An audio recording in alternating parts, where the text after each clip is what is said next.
Yeah, welcome everyone. We are actually on top of the hour right now, 7:30 on the dot. And we have more than around 80 plus participants. So I think we should be, kicking off our meeting now. I invite. Yes, doctor, you're right. Yeah, you are there. Okay. Yeah, I am there. Right. Please, go ahead. So, Please. Yeah. Very good evening to everyone. I hope all are doing very well. Hope my video and audio is clear. Is that okay? Yes, clear? you are. Yeah. Yes. Thank you. So, this day, 11th of December, is very special, especially for all the mountaineers here. And for Globetrekkers, this is like a dream come true. Yalla. Give me a minute, okay?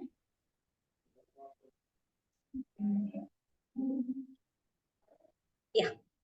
So it's like a dream come true. We were planning this event for the last 2 to 3 months, and we are happy that we are doing it now on the special day of the International Mountain Day. So my duty at first is to just moderate this event. I'm not talking much. So for the presidential address, I will request Dr. Sam to speak, but I would like to give him a brief introduction of him. He is, country head of the AHF in India, and is actively traversing various nations with a fervent dedication towards the conservation and outdoor pursuits. With its exceptional oratory skills and motivational abilities, he is the inspiration to many. Additionally, he holds the esteemed position as the president of the Globetrekkers and continuously inspiring every one of us.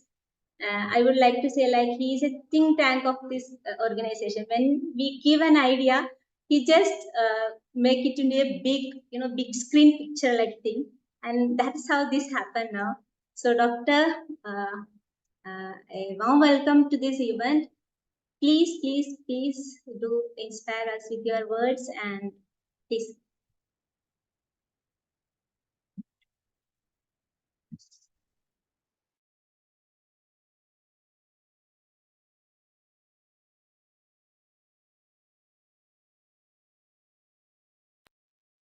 Okay, thank you. Yeah, thank you so much. First of all, additionally to the welcome that was already proposed, I just want to kind of, welcome all the 100 plus participants. We have crossed 100 right now. And then, from across the globe, I'm so happy that, we could do this in the true style of Globetrekkers. So first of all, congratulations. And, thank you for taking this time off to come and attend this special meeting today. Today is the International Mountain Day, and then we observe this in connection with the interconnection and the pursuit of preserving the interconnection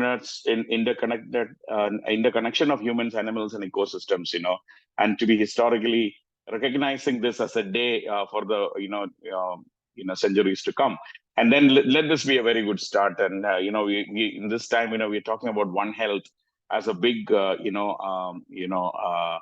topic which is coming into play across the globe, which is the balance between humans, animals, and the ecosystem. So it is a profound day for us also to celebrate this day, as well as, listen to our experts who have come on board today.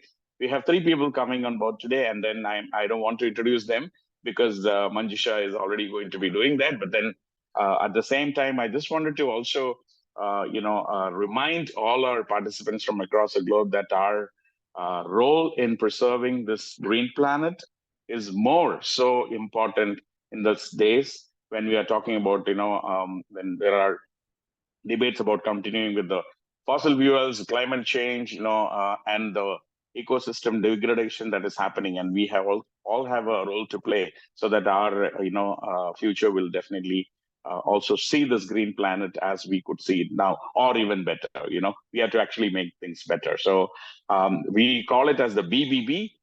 So it's on us to do it. As a BBB is nothing but building back better. So it's all our challenge and it's all our mission to build back better this green planet and present it to the generations to come. With that, I'll just stop there. Manjusha Madam, please take over. Once again, welcome to everyone, and welcome especially to the guests of today. And we look forward to hearing and learning from you. Also, now we are 120 plus, so that's actually kind of a big achievement for all of us. And then we would like to continue this partnership and we continue this camaraderie of all those people who have joined with us today. So thank you once again, and I enjoy this. I welcome everyone to enjoy this session. Thank you. Thank you, Dr. Sam. Thank you so much. So now let me introduce our speakers. So as Doctor said, we will be having three speakers with us. The first one will be Angela from Spain, and second we will have our own Sunil Nadaraj, our proud Indian, and third we have Louis from the United States. So about Angela Benavides. She is a mountain journalist, a seasoned journalist and outdoor enthusiast, and she has dedicated her career to covering the world of mountaineering. She is basically focused on covering the mountaineers who has submitted 80,000 peaks, and she is renowned. She is the integral part of the Explorers Web, which is an online company specialized in the adventure and mountain related content for the last 14 years. Angela's passion for high altitude mountaineering and expedition news stems from her university education in journalism, where she honored her skills and knowledge in this field. With over 20 years of experience, she has written extensively about climbing, mountaineering, and various outdoor sports. Prior to her current role, Angela worked with several local and international media outlets, gaining valuable insights and expanding her expertise. Additionally, she has provided outdoor sports consultancy services to sponsoring corporations, served as a press manager and communication executive, and even published her own work. Angela Benavides is a truly authority in the realm of mountain journalism, bringing a wealth of experience and expertise to her work. I warmly welcome you, ma'am, to this virtual meeting of, this is a dream, as I said, it's a dream come true for Globetrekkers, and we value your time and presence here. Please do speak about. Yeah. Hello. Hello. I hope everybody can hear me now. Good day, good evening to those in India. Good afternoon for those in Western Europe, as I am. Thank you very much for the kind presentation. Yes, as you can see, I am lucky to say that I have devoted most of my career to being a journalist, but not in my wildest dreams. I thought I would be a sport journalist. And I have actually dedicated more than half of my life to writing about something I have never done, which is high altitude mountaineering. I am a mountaineer, though, since I was very young.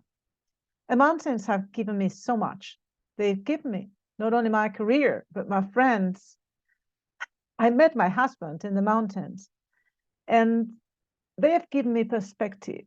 They have given me the right size of things, because mountains are so huge and we're so small. And that's something I would like to share with you, right? I'm honored to have a chance to speak on this International Mountain Day about my job, and about maybe some lessons I learned from mountains and from the people who climb mountains and from life, right? So let's get started with my presentation. You'll see in my presentation, I have not much text, right? It's mainly a series of, well, 1 second, let me try not to to share my screen. Here we are. Okay. That's good. Good. So most of my presentations are going to be a set of images to illustrate what I say and also to do a little review of the news stories we have been covering through the year. So, well, this is the South Col on Everest. It's 8,000 meters. I have never been there, but the two speakers after me have, and they will be for sure share some interesting stories. The reason I'm showing you this picture is because what I do mostly is covering Himalayan expedition to the 8,000ers, to 7,000ers, to the big mountains on Earth, not only in the Himalayas, also in ranges around the world. But what I do mostly is writing about high altitude mountaineering. As you can see, it's a discipline of mountaineering with their own challenges posed by the altitude, right? And well, as my job, as I said, I am a mountaineer myself. I like rock and ice climbing, but most of all, I like ski mountaineering is what I do most. But I also write news stories on a daily basis. Danny, that's here holding one of my countless Zoom conferences with alpinists. Those on the left are Nils Meroe and Romano Benetti from Italy. And we were talking some days ago about the new route they opened on a mountain called Kabru South, which is on the border between Nepal and Sikkim, near Kanchenjunga, right? So one of the good things about my job is that I meet very interesting people, and most of them are really nice. Okay, things have changed, right? Since I started working for Explorers Web 20 years ago, and now things have changed. But of course, things change in the mountains because things change in life. If you see these two pictures here, what we have on the left is the first, it's a drawing depicting the first ascent to the Matterhorn or Cervino, which is probably one of the most popular peaks in the Alps. It's the triangle that appears on the Toblerone chocolate. And I've chosen these two pictures because what they show, it's how things change on the mountains, in the Alps, in this case, for the good and the bad. What we have on the left is actually 4 mountain guides who were actually local people from the area. They usually grazed cattle or worked in the fields, helping a paying client to get to the summit of this beautiful mountain for the first time. What we have on the right is the new refuge of Guter on the normal route to Mont Blanc, definitely the most popular peak in the Alps because it's the highest. Not so long time ago, only very few people and very rich people could afford to go to the mountains for fun, as a hobby, right? The rest were working, or they would go to mountains for several reasons, and not always peaceful and not usually for fun. But what we see on the right is a new refuge built some years ago because the access to the mountains has grown so much, and not so much people has access to the mountain, and they can afford the time and the money to go there for fun, right? It's a consequence of improvements in society. And also this mountain hut, the Guter refuge, they had to rebuild the whole building. And let me tell you, the old one was pretty big. I've been there, but it was too crowded and too old. And now what they have built is a bigger, more sustainable, greener kind of refuge, right? So things have changed in the mountains. Some effects are good, some others are bad. And the way to go is try to counter and try to improve the negative aspects, so we can try to find a balance between men and mountains in a sustainable way. Okay, When we think about mountains, we think about something like this. This is probably one of the most beautiful places in the world. Yeah, it's Patagonia. It's the Torres del Paine. It's wild. It's untouched, like eternal, right? We go to the mountains because we want to be in close touch with mountain. We want to see something that is apparently untouched by man. We also go to the mountains because we're looking for adventure. This is India. This is the Miyar Valley in Ladakh. This is a new route that was opened this year on the Never Seen Tower. As you can see, it's pure adventure, beautiful place. The team who was there, they said they were completely alone. It was like being in paradise, despite the weather, which was not so good. But hey, they managed a couple of good days and they had their reward. So when we talk about mountains, when we think about mountains, we think about adventure, we think about nature, we think about breathtaking landscape. But mountains are also this. We have more access, there's more people, mountains are closer, but there are consequences. And we need to learn how to manage with this.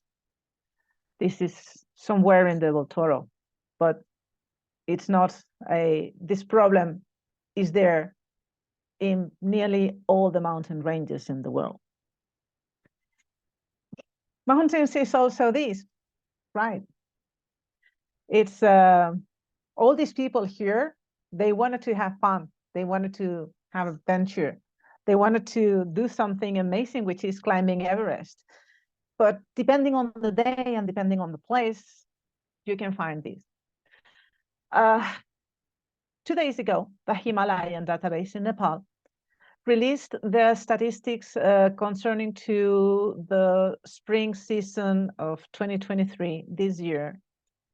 And they spoke of a record number of permits on Everest on, I think it was 639 summits, which is a lot, and 20 people dead on the mountain. So, well, if you want to think about lights and shadows, Everest is the highest, and Everest enlightens that more than any other mountain. Also, my colleague can tell you a lot of stories about Everest, but it's always an example. It's like the paradigm. Some people think that adventure is over in the Himalayas. From the picture on the left, which is Tenzin Norgay, Edmund Hillary on the left, and Tenzin Norgay Sherpa on the right, back from the summit of Everest in 1953. And the second picture, that is, it's a drone footage by Philip Fleming from K2 this summer. Well, you can see these little tiny dots are like 120 people, something like that, standing in line under the big serac and the bottleneck on K2 over to 8,000 meters high. I say, well, it's over. There was a time for mountaineering. Now it's not, because all you can get is this. One of the things I've learned in mountaineering is that there is no such a thing as black and white. There are so many shades of gray. Because, well, if you, instead of the highest, you don't mind to go to some other places, you can find something like this. This guy there is Radoslav Gro from the Czech Republic, some weeks ago, not so long ago. He's on Cholatse, it's a peak in Nepal, in the Khumbu, not so far. It's from Everest. And they open a new route, pure alpine style, up this beautiful ice couloir. It was completely on ice. It was extremely committed. They had no way to stop, virtually, because there were no good place to stop for the night. If they had been forced to retreat, they could have been in serious trouble. But they didn't. They summited up the new routes, and then they went down a different route, the normal route. So, of course, there's adventure in the Himalayas and everywhere. You just need to look for it. But do you want to do something like that? Not so many climbers are ready or willing to go up Cholatse, look for a new route on ice, get us to ice access with high technical difficulties and go up. There are many mountains, and there are many reasons to go to the mountains. The highest is still a challenge by itself. It's still attractive for most of the people. Every country you visit, if you like mountaineering, you will see that the most popular peak is 95% of the time the highest. This on the picture is K2, is the highest peak in Pakistan, the Karakoram range, second highest peak on Earth. And what you see, yeah, it's people standing in line, right? It's a question of fulfilling ambitions or feeding our ego. I don't know. It's a question of making a dream come true. It's a question of knowing oneself. Every single people of those you see on this picture have their own reasons and their own motivation to be there. And it was not a good day to be there, but they were. Okay, before we see this, just 1 second, because let me go back here. When I said this, sorry guys, I click on something I shouldn't. Let's go back this. All right. When I say things have changed, it's because the relationship between men and mountains have changed. There is one good reason why all these people is on K2. 20 years ago, you wouldn't never have seen so many people on the higher slopes on K2. This is near the summit, right? It's probably 8,600 meters high. Mountains are the same. They don't change. But there are methods to climb mountains which were not there before. Mountains are, believe it or not, safer as ever. And the possibilities of reaching the summit of one of these peaks, one of the highest peaks in the world, have increased a great deal. Thanks to new methods, thanks to rope fixing, use of oxygen, in some countries, use of helicopters, a multiplied amount of human resources, right? Guides, porters, people working on the mountain, right? So, and that's why they are more attractive than ever, because the possibilities of actually reaching the summit and making down safely have increased a lot. And then what we have is a narrative, right? And it's something I wanted to go. So we have the mountains, we have the people climbing, we have more possibilities, but the mountains are still there, and they are still the same. And then came social media. I wanted to mention this because social media in particular has changed the narrative remarkably, right? We have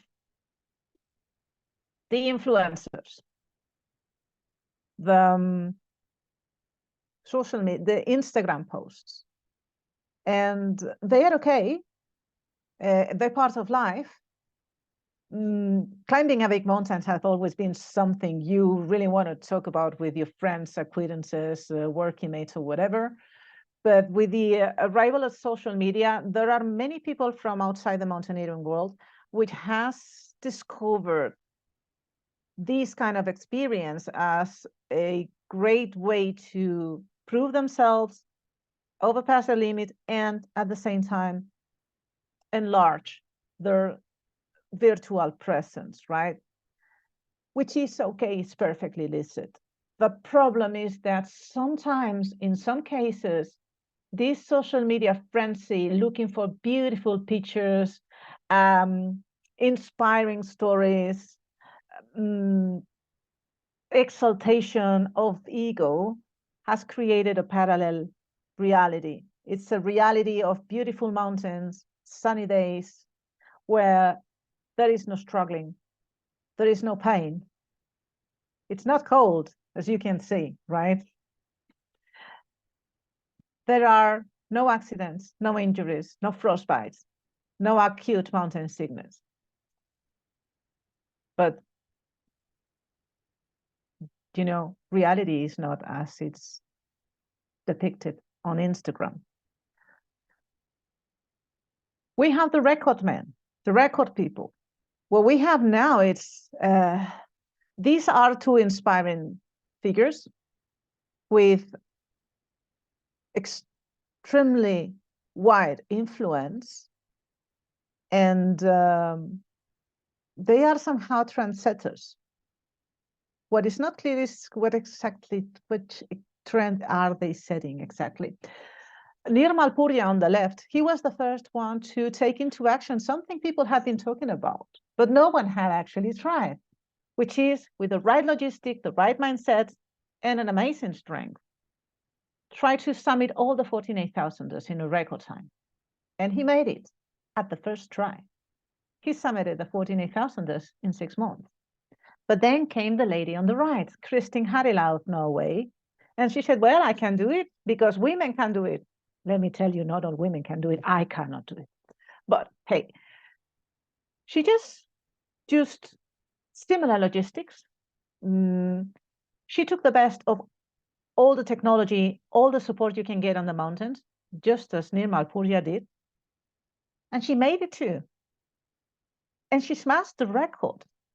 This lady on the right has summited the 48,000ers in 3 months, which is meritable, which is not exactly alpinism. Alpinism is something else. They have nothing to do with the Czech climber we have seen some slides ago up the ice couloir. But, you know, they are just doing something different on the mountains. There's place for everyone. The negative aspect that we have seen this year is that they make it seem so easy. And they said that it was a question of, if you really want it, you will do it. There was a lot of individualistic messages. Break your own limits. Get out of your comfort zone. You can do it. Well, you can do it, but maybe not. There is something very peculiar about the activity of mountaineering. When you run a mountain, you could be 1 second away from dying, and you will never know. You might be 1 meter away from a crevasse hidden in the snow. You might go down 2 hours before a sudden change of weather. That if you had been up in the mountain, you would have been into serious trouble. When you run a marathon in Berlin, New York, Paris, a big town, and you see you cannot, and you have some kind of health issue, you can just stop and go home. But you cannot do that on a high mountain.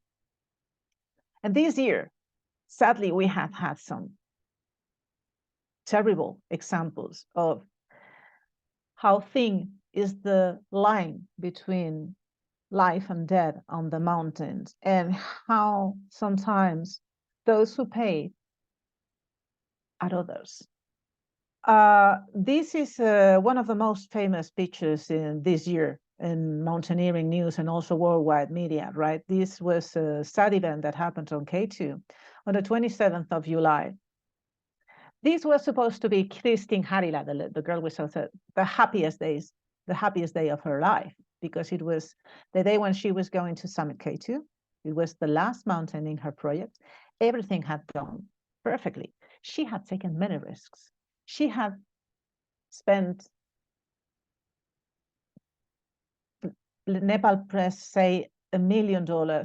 She had sold her house to complete her project, and this was the day where she was going to summit K2, even if conditions were far from ideal. Even if there were too many people on the mountain who have been waiting a very long bad weather spell. And everything was great for her. She summited, she made it back,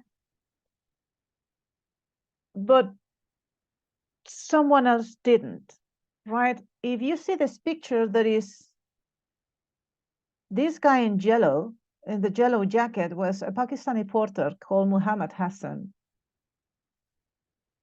For a series of circumstances, he got sick at the worst moment in the worst place of the mountain, which is where she is down right below the Great Serac of K2. And he died while all these people we saw in the previous picture literally had to jump over him to get to the summit and back. So that's news story. I raised a heated controversy. Many people, mountaineers and non-mountaineers, say, how can this happen? What have we done? How can you let someone die when you're going for the summit? This is not a game. This is, you were just there for fun. As we say, people go to the mountains for fun, but this guy was working. And what we see in this picture, I think it's Manaslu base camp or Everest base camp. I said Everest, but I think it's Manaslu, sorry.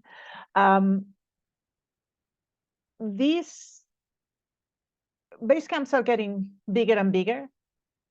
The number of people is getting higher, and we only have one environment and we only have one planet, as they say, right? So this is creating an excess of impact. There are talks every year. Some people say that Everest Base Camp will have to move down the glacier in upcoming years because the damage to the glacier is too big and the environmental impact is creating some risks that we were not. And those who have been in Everest, Sunil will tell you about it. What was not so long ago a completely frozen glacier, now you can see a lot of lakes which are a risk by itself. And these are some of the challenges we need to deal with, right?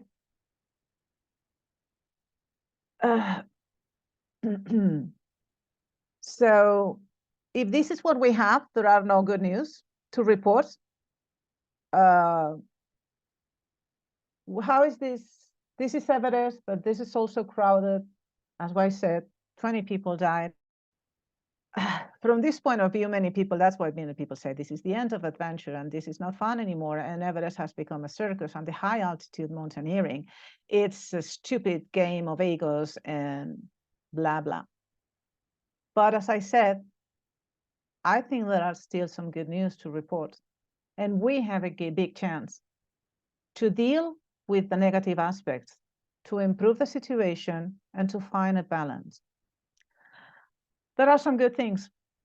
The economic growth of mountain areas is remarkable. The high altitude business, maybe not alpinism like in the old times, but it has changed for the better the life of many people.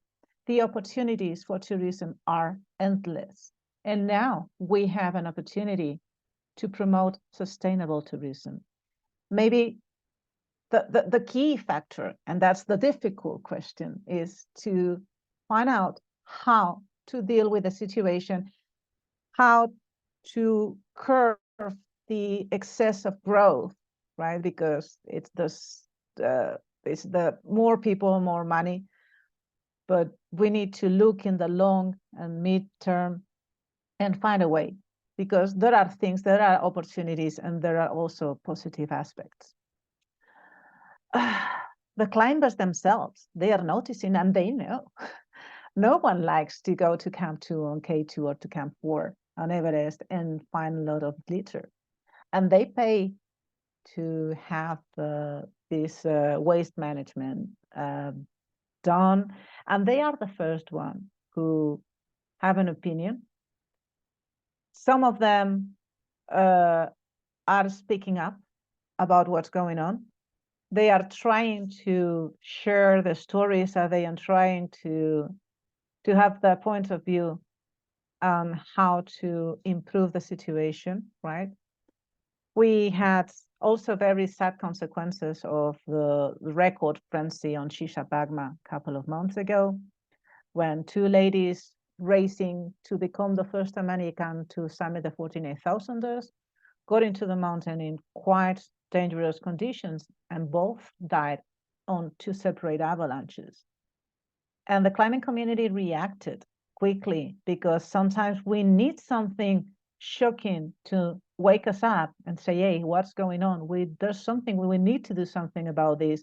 And most of the agents involved, climbers, workers, expedition outfitters, no one wants this to happen in the mountain. No one wants the clients dying on the mountain.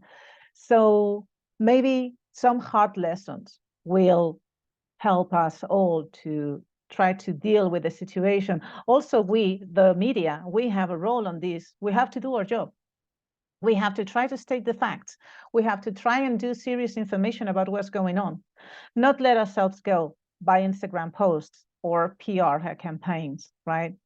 It's not about how much we like or the climbers or not. It's not about just trying to look for scandal news. It's just try to listen to the climbers, listen to the mountains, if we can do that. Try to set the facts clear and try to get lessons from the good and the bad news. And in the end, there's something more. I'm sorry, I'm speaking too much and too long. This is something I want to tell you. This is me in the picture, right? I'm looking at the peaks on the right, which is the Tricime di Lavaredo in the Italian Dolomites. It's a beautiful place. Mountains are endless. The ways to go to the mountains are endless too. You don't need to, I mean, you may summit Everest if it's your dream and you think you can do it. And if you go to a mountain, you will have many reasons to go there, many motivations. But all is going to be worth it. Everest or the hills nearby, something just kilometers from your house. And not all of us are strong enough or have time to train enough, or we don't all have the money enough to go to Everest. But that's okay. Some people will go. But let me tell you, you can find all these values, all these rewards, nearly on every mountain area. On a trail on a forest, this is where I train near home, right? And that's it. It's a pine tree forest. But I can tell you, I can enjoy, there's so much to learn from every mountain. And that was my message today. Either it's Everest or it's just a walk on a nature area. If you can have some time, take every opportunity to go to the mountains, to listen to them, to listen to yourself when you're there, because the values are amazing and they are rewarding for every kind of people beyond wealth, culture, place of birth. I think the mountains is something, it's a place like no other, where we can find our common things before whatever that makes us different. We are going to be humans interacting with mountains, and that's great. And there's so many lessons we can learn. Thank you very much for listening to me. Thank you so much, Angela. That was a really nice presentation. Okay. Give me a minute. Yes. Hello. Yeah. Let me just. Okay. So, yeah. I have stopped the screens. Okay. Thank you. Yeah. So now, thank you so much. That was truly an eye-opener for all of us. We get to know how important it is to take care of things like running around behind the records, or the social media fantasies and our behavior in the mountains can affect the mountains very badly. And we are sure that we Globetrekkers are taking it in the right directions, giving the people an opportunity to learn from the real mountaineers. Thank you so much for the presentation, ma'am. We are honored by your presence also. Now it's time for the questions. If you have any questions, you can shoot it right now. Now let me just unmute you all so that you can ask your questions. But for the time being, only 3 can ask questions. And if anyone is left with any questions after that, we will take it after the whole session totally. So yeah, please, anyone from the audience who want to ask questions, you can ask now.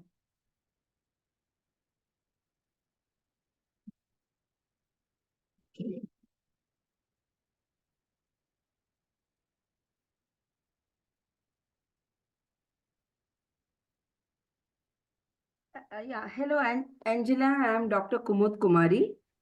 Okay, I'll just.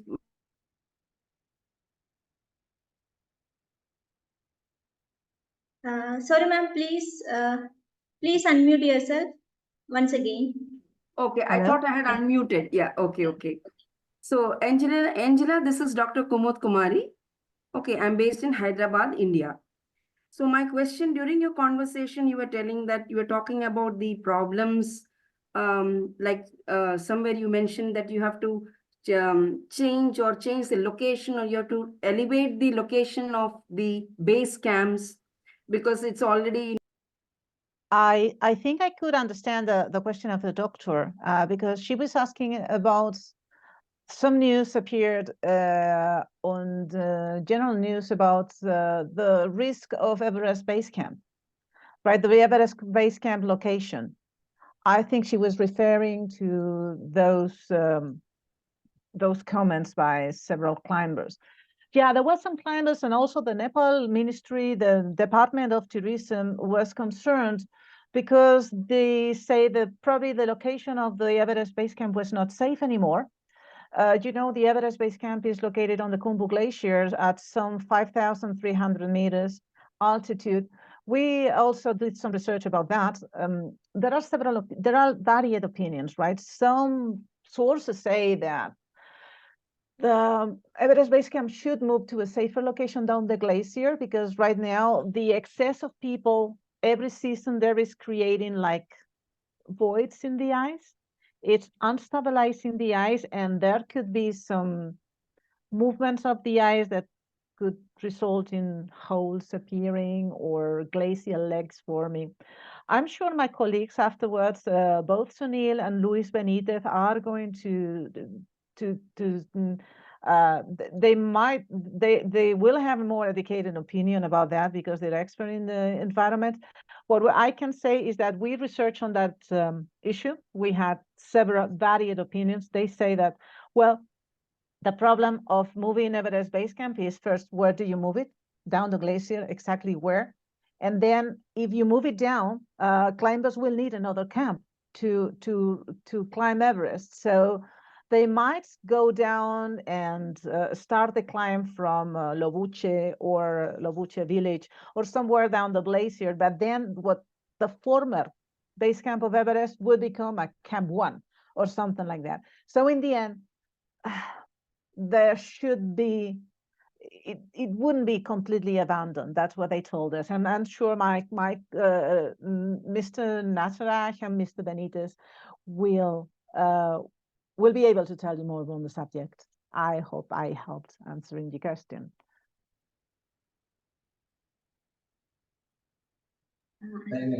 Thank you, ma'am. So all the other questions you can leave it in the chat box because we are running short of time. So we will listen to Sunil Nataraj right now, and we will take the other questions lately after the whole sessions. Okay, you can leave it in the chat box so that we can ask, and it will be to the 3 panelists all together. Okay, thank you so much once again, Angela. Please be with us in the full session. I know you will be there. Thank you so much for your time. I'm welcoming our dearest Sunil sir. I got a rare chance of spending a day with him, and I'm a big fan of him. Truly, from the heart, I'm a big fan of him. So it's my pleasure to welcome you for Globetrekkers, sir. Thank you for being with us. So Sunil sir is basically from Karnataka. He resides in Bangalore, the garden city of India, and he's just like he had a dream 11 years back and he completed it and came back. He will tell the story on the book. But what I find in him is that is a motivation in himself. He inspires by his appearance, by his talks, the way he is. He is an inspiration to many of us. Yeah. He became the first civilian from Karnataka to conquer the mighty Mount Everest in 2022 at the age of 49, I say. Additionally, he has successfully scaled other prominent peaks such as Mount Elbrus in Russia, Amdabalam. I think it is his personal favorite, I know from the chats we had, and Lobuche East. With an impressive cycling record, he has earned the title of Super Underwear by completing a grueling 600 kilometers in just 36 hours. Just imagine, it is very difficult. Yeah. Furthermore, he holds a significant role as one of the directors in business development at Broadcom Limited, located in Bangalore. I welcome you, sir, for this, for your presentation and for inspiring us with all the experiences you have. Thank you. Just please try that you can share it. I'm just changing the. You can share it. Please try if you can share the video. I mean your presentation.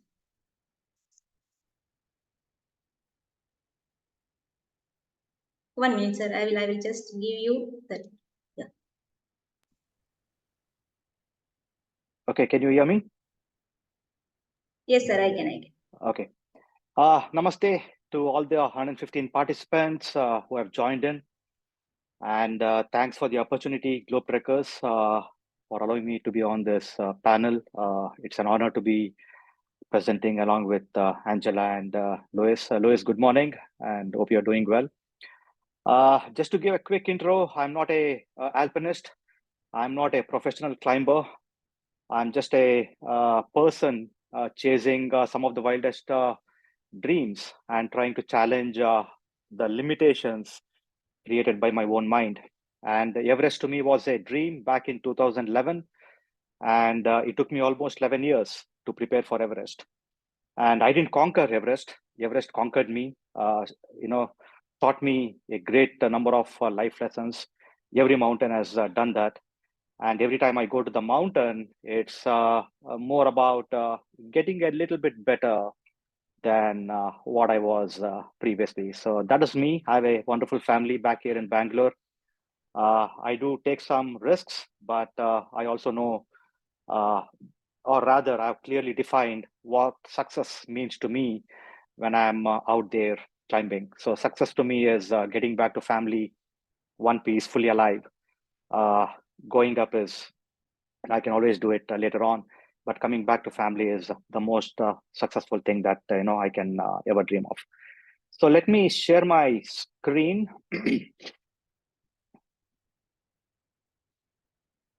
Okay, is that clear? Yes, sir. It's clear. It's clear. Okay, so I'm starting off with a very contradictory statement. We all hear in the social media, mountains are calling us and we need to go. Yeah, so that's a very common trend in social media these days. But believe me, mountains don't call. And like Angela said, each one of us going there, we have our own aspiration. It could be a goal, it could be a dream, it could be satisfying our ego, or it is just because that, my neighbor went and trekked the Himalayas, so even I want to be there. So whatever be the reasons, we all need to take responsibility to preserve these beautiful mountains, preserve the environment, and see what we can do collectively to bring in sustainability to this world. So believe me, guys, the mountains don't call, we go to them. They are great places, but we also have a lot of things happening, like what Angela described. So let's talk about the big picture. Okay, we were talking a lot about the Everest base camp, and I've been there, multiple times, and I've had a very close look at it. And in spring of 2022, when I was climbing Everest, I just walked from one end to the other end. It was almost 1 kilometer, and roughly around 1,200 members totally. I think 2022 we had around 400 climbers, then 400 Sherpas, then the support staff, the kitchen staff, 1,200 members in the campsite over a period of 45 days. And I was there again this year attempting Lhotse, and EBC had grown by another 200 meters. So it was 1.2 kilometers this season, spring, end to end, 1,500 members. Yeah, and like Angela said, Nepal had issued the highest number of permits this year collectively. And since the base camp for Everest and Lhotse is the same, they were close to 1,500 plus members. And guess what? The campsite has become a luxury. It is no longer the small tents that we used to creep in and go. You can see in the picture, these are all walk-in tents with great amenities, huge dining areas. And believe me, this year, there were multiple expedition companies. They had a spa, for their elite members, you could go and get a massage. I do not know how many people went there and, stripped themselves off and took a massage, but there was massage centers.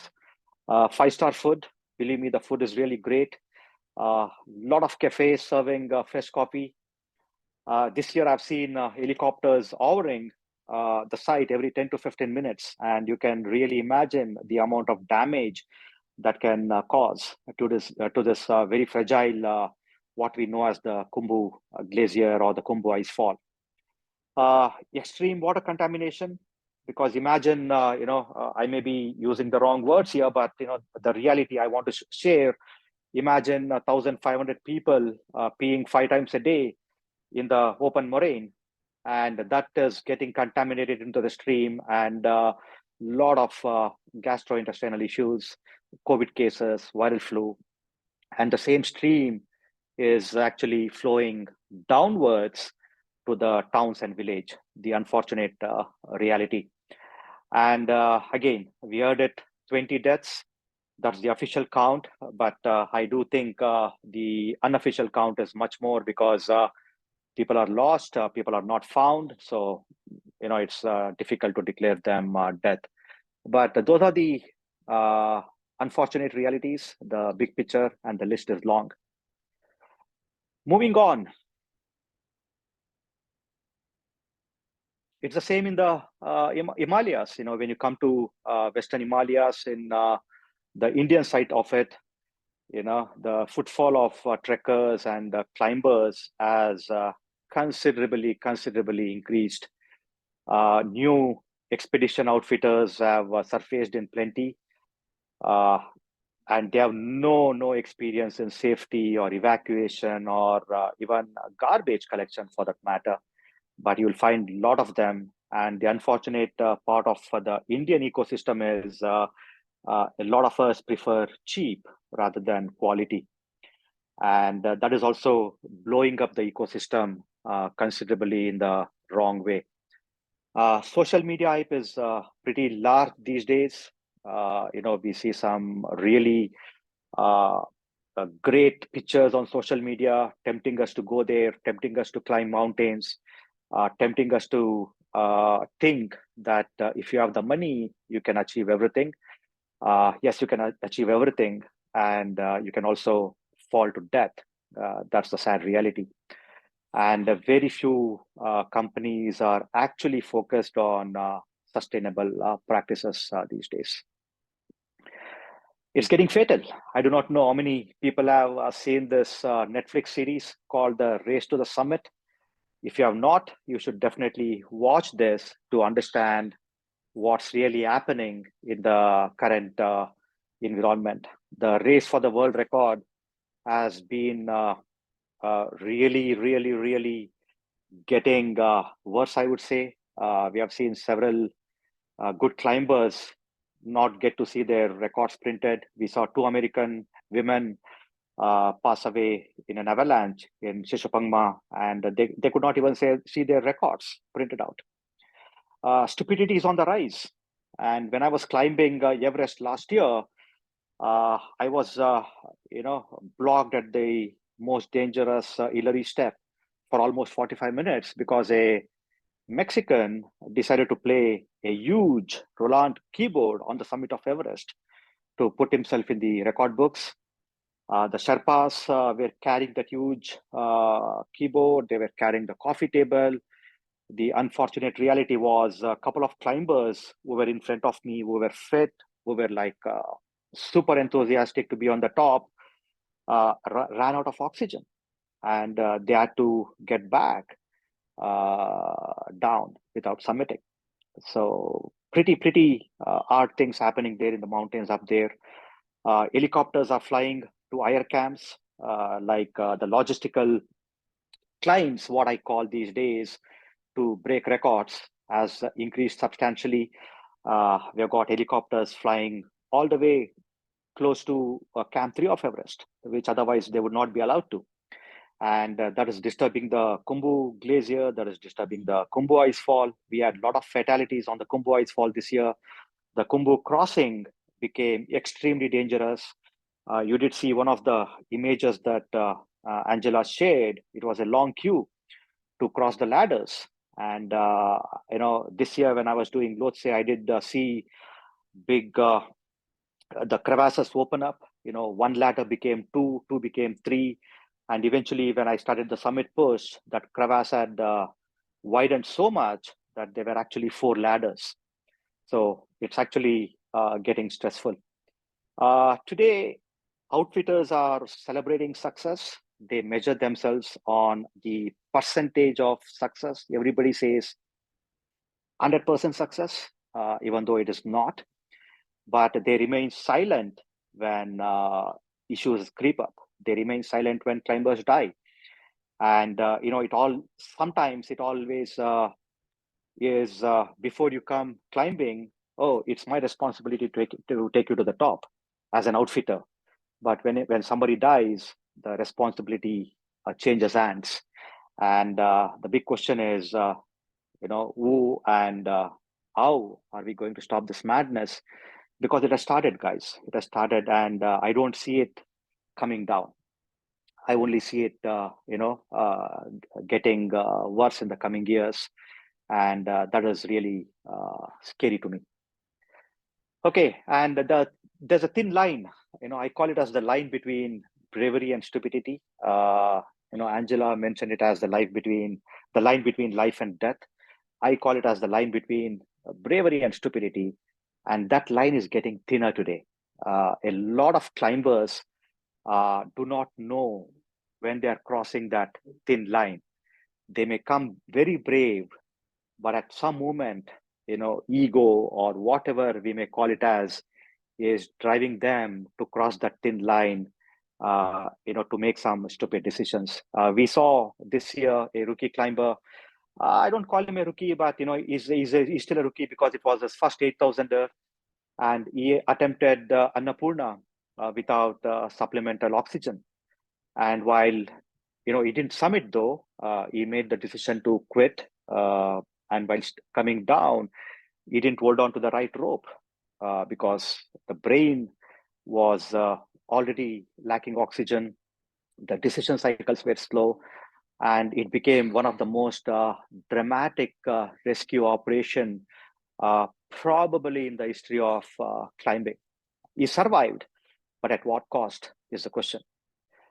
Another incident of a very experienced climber attempting Annapurna without supplemental oxygen, extremely strong climber, but wrong decisions, right? When they were supposed to quit, they didn't, and they pushed up.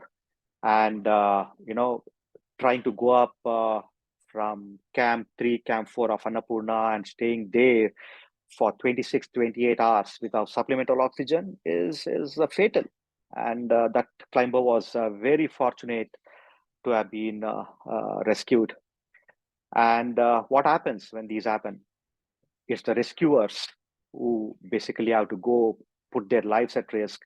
It's the Sherpas, it's some, European alpinist climbers, great, thanks to them. I think they are keeping the lives safer by putting their lives at risk. So a big hats off to them. But that is not something that we would all like to see. And this year, Lhotse Everest had the highest number of footfall. Climbers didn't know when to quit.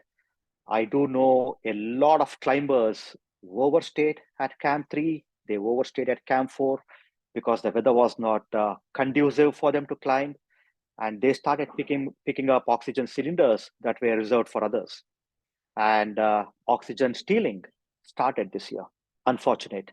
And a lot of good climbers who went a little bit later didn't have oxygen cylinders because the so-called climbers who didn't have any experience at all climbing in 8,000, I spoke to a lot of them.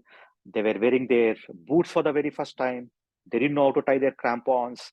They didn't know how to wear a safety harness. And they had come to summit Everest just because they did Kilimanjaro last year. Okay.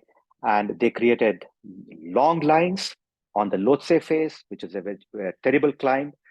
A lot of experienced climbers were yelled behind. A lot of frost bites, a lot of unwanted things. I can go on talking about it for hours, but let me keep it short. It's not a good scene up in the mountains these days. And finally, the garbage dump. The conditions at higher camps, be it any 8,000er, is beyond words. What you are seeing in the picture is the Camp 4 of Everest at almost around 8,000 meters. This is last year. It was a little bit okay, I would say. But this year, it has gotten really pathetic because the weather was not conducive. The tents were blown away. And most of the blown away tents are still lying there. A lot of plastic covers like what you see there. You see a nice Maggi noodles cover left behind. And there is a lot of momentum on the cleaning campaigns. Some of the top expedition companies are raising funds. But believe me, guys, the mountains have not seen those funds at all. And, it's hard for me to say that it has become more of a mountain tourism rather than passionate climbing these days, the unfortunate reality. So sustainable mountaineering, it's very easy to say, protect the ecosystem, do that, do this. But what I mean by sustainable mountaineering is, it is the conscious effort to explore and conquer the world's peak while minimizing environmental impact. And whose responsibility it is, right? We all can easily say, oh, it's the Nepal's government's responsibility. Oh, it's the Indian government's responsibility. It's somebody else's always. But I believe it's a collective responsibility. And what I want to show in the next slides is what we as climbers, trekkers, expedition companies, leaders, guides can do collectively, at least start doing collectively to minimize the harsh impact that is happening in the higher environment today. So as experienced climbers, small acts can create major impact. Personally, as a climber, I learned it from some of the experienced climbers when I was climbing my first 6,000ers.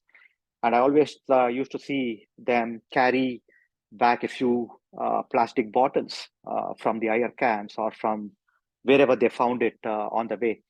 And I have made it a personal practice myself. So it's hard to bring a lot of garbage down because gravity is a killer there. The more heavier the backpack gets, it becomes difficult to descend. But what I do is at least collect 4 to 5 empty plastic bottles, apart from whatever I carry, and a few plastic wrappers from the higher camps and bring it down to the summit. And just imagine, if 600 plus climbers on Everest and Lhotse do the same, they can potentially bring around 300 plastic bottles down to the base camp and dispose it safely. And we are talking about another 6,000 Sherpas. I'm not taking the Sherpas into consideration here because they do whatever they can, to keep the mountains clean. They bring back a lot of stuff down. It is, very unfair on us to say, hey, the Sherpa is there and he has to bring the garbage dump down. So it's our responsibility. And I also make it a point whenever I'm there in the mountains, whenever I meet, younger climbers in the base camp, I talk to them about what they need to be doing, because I see a lot of them coming unprepared for the climb, and all their focus is on the climb, and they forget to see what's happening around them. They forget to see the environment around them because their focus is to save their lives, and that's unfortunate. And that is something that they need to take a personal responsibility as rookie climbers. Please come well prepared, whether you're going for a very simple trek or a complex trek or a high altitude climb. Please train well, because if you train well, things will be a little bit conducive, right? Because there are a lot of things in the mountains that you can't control, but training myself to the best of my ability is within my control. And if we do that, we can actually experience our climbs, experience our treks, learn something from the environment, learn something from the mountains, because the mountains can be excellent mentors. They can break your mind barriers. They can truly show who you are, right? You may go with a lot of ego there, right? Oh, I know this, I know this. Believe me, guys, the mountains can, get you down within 2 minutes, right? Just a slap and you're done. So let's train before we venture out. The first thing that you can do is keep your tents clean, keep your little environment clean. I think that is something that you can do as small as possible. If you feel that, you don't want to carry a lot of things down from the top, at least keep your tents clean, collect the garbage, dump it in the garbage trash, or bring it down and dispose it. And I would say, talk to experienced climbers and see how much of risk you can take. Unfortunately, a lot of rookie climbers are taking unwarranted risks. And, if something happens to you, somebody has to come to rescue you. And every rescue is actually creating a big impact on the environment, right? You may not, you may just see the helicopter fly above your head and say, hey, wow, and take an helicopter back. But believe me that everything creates a negative impact up there. And as a guide leader, I guide expeditions, I guide treks, I do train people. I think it's my personal responsibility to educate them about the best practices. And like Angela said, choose routes that minimize environmental impact. And it's our responsibility to take tough decisions on behalf of the client when things go wrong. And that is what was missing in many of the climbs this year, where fatalities happened. It could be Shishupangma, or it could be K2, it could be Everest, because every climber comes there to climb. He is not going there to quit, because they have spent a lot of money. Some of them have trained really well. But as a leader, you need to evaluate the situation and make some really, really tough decisions. Those tough decisions could be not conducive for you, but sometimes you need to make those decisions. I had to take 2 tough decisions this year. I was climbing Lhotse. I was at Camp 3, but I saw the crowd, I saw the weather. It was going from bad to worse. And I personally decided that, that's not my season to climb. And I came down, and my fingers are healthy, my toes are healthy. I didn't lose anything. Like what I said, my success factor is coming back to family, one piece, fully alive. So I'm back. And I had to abort my Makalu climb at almost around 8,100 meters, because a lot of snowfall had happened. We didn't anticipate that the ropes would be fully covered. We didn't find the ropes. We searched for a long time. We didn't find them. And I took a decision. It was very tough. Ego came all the way to telling me, hey, what are you going to tell people? What are you going to put on social media? And I said, that's not my problem. My success criteria is very different. And I decided to quit. So no expedition this year, but I'm happy to be alive. I'm happy to be safe. I'm happy to have my fingers intact. And as an expedition outfitter, I think Globetrekker is one of them. I think you need to provide strong leadership and enable climbers to take responsible decisions. Make safety as your metrics. Make waste disposable aspects as your metric to measure your success, rather than claiming 100% climb success when it is utterly false. Right? There is nothing called 100% climb success with any expedition company. And make financially tough decisions, because if the climbers are coming not prepared, I think you should not allow them to get in. It's a very delicate balance. It's very easy for me to tell that, but somewhere that line has to be drawn in terms of who can really climb and who should not be climbing. And please stop luxuries at the base camp. Let's get back to what is needed rather than what is being asked or what is being wanted by some of the people who are willing to spend money. Because I've seen a lot of people come just to enjoy 30 days at the base camp, just to see if they can venture into the Khumbu Ice Fall and get back home. And that's not sustainable practices. So that is all I had to share. Thank you so much. Again, I'm on social media. I share a lot of content that is educative, that is informative, that is inspiring. And if it is not educative, inspiring, or informative, I don't share. So that's my personal way of interacting with people on social media. So thanks a lot for the opportunity. And it was wonderful being on the session. Thank you so much, sir. That was very informative, and your talk helped us in taking care of how we need to be a sustainable mountaineer, or how we need to do a sustainable mountaineering, and how our actions can actually damage the mountains up there. Thank you so much. And if there is anyone who would like to ask, please raise your hands. Already Balu has raised his hand. So Balu, please shoot your question. Please unmute yourself and shoot the question. Hi, sir. It's always a pleasure to hear you, and you always inspire and amaze everyone.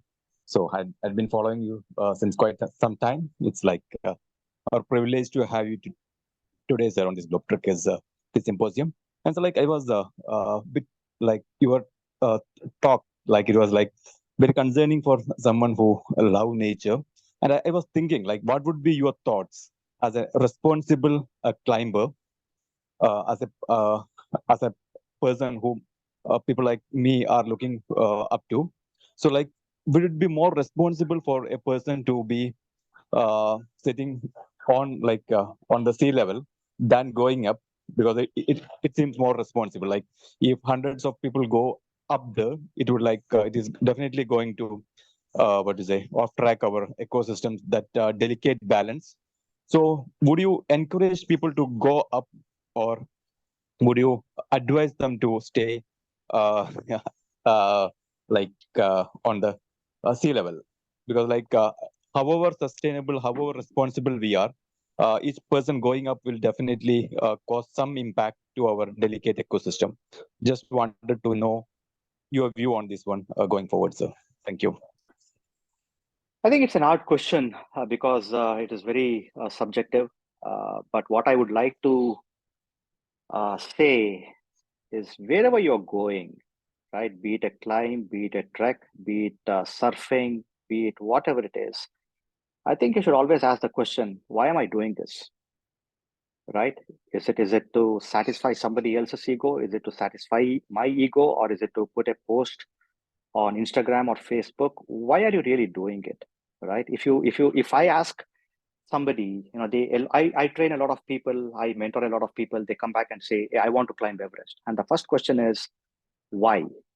And they say, because I love mountains. That's not your why. That's your what, right? And if I again ask them why, they say, oh, because Everest is challenging. The why. I think we all need to collectively answer our whys. And if you're able to answer your why, it'll take time. If you answer your why instantaneously, that is not your why. Okay, it's your what. It's your how. So take time, think about what you really want to do, and the world is there to explore. Please do that, and be responsible for whatever actions you're taking. And please don't, change the ants of responsibility to somebody else. That's all I would like to say. Thank you. Thank you. Wonderful question, though. Thank you. Thank you, Sunil Nadaraj, for being there, having for your for the wonderful information you shared. Somebody has raised the hand, but for maintaining the time, we will answer it later. Sudarshan, please type your question in the chat box. We will ask the speakers after the whole session. So now I would like to invite Louis. I'm sorry for the sound. I would like to welcome Mr. Luis Benitez. Luis has successfully conquered Mount Everest 6 times, and he is a southern submitter also. He scaled the top mountains in the 7 continents 32 times. Currently residing in Colorado, he holds the position of the Chief Impact Officer at the Trust for Public Land. He also served as the Chief Operating Officer of Adventure Consultants, a New Zealand-based global expedition firm with a long historic trips to Mount Everest that was featured both in the book Into Thin Air and the movie Everest. In his philanthropic journey, Mr. Benitez has helped create 2 non-profit organizations. One, the Trekking for the Kids, and the other, Barriers to Submit, focusing on serving the veterans by connecting them with the nature and the outdoor. Mr. Benitez holds a professional guide accreditation from ASCGU-IM in Ecuador and an executive MBA from the University of Denver with an emphasis certification on behavioral science and public policy from Harvard University's Kennedy School of Government. We Globetrekkers gladly welcome you, sir, to this International Mountain Symposium. We are eagerly waiting for your words. Please, sir.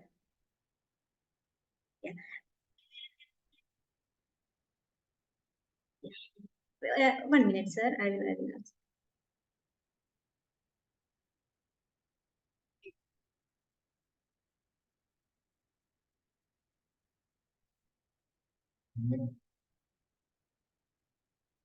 Yeah. Please try sharing your screen now. Yes, it says it's still disabled. Yeah. Please try now, sir. I have changed that option. Okay. Yeah.